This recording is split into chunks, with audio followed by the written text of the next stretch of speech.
My intent this afternoon is to touch on the causes of contemporary public angst, dysfunctional politics, and the unprecedented challenge to world order that have arisen in the new millennium.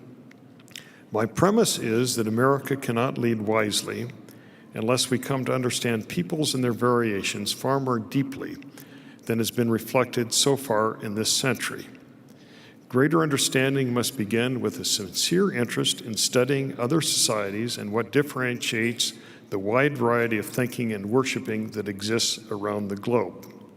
Whether violence is an integral part of the human condition, our learned response is a matter of conjecture.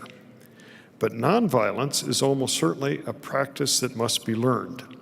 And the most effective form of social education is human contact, where greater understanding is mutually sought.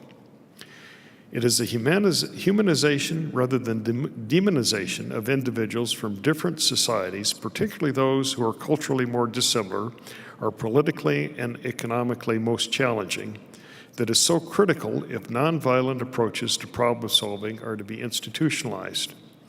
Without shared learning and handshakes of understanding, there can be no more than minimal trust, minimal security for family and nation.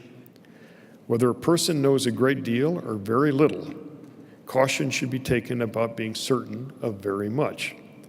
To know a lot may be a preferable condition to knowing little, but the best and the brightest are not immune from great mistakes.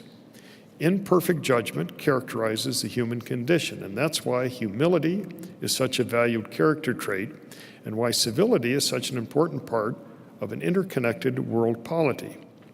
Civility is not simply or principally about manners. It doesn't mean that spirited advocacy is to be avoided. Indeed, argumentation is a social good. Without argumentation, there's a tendency to dogmatism, even tyranny. What civility does require is a willingness to consider respectfully the views of others, with an understanding that we're all connected and rely on each other.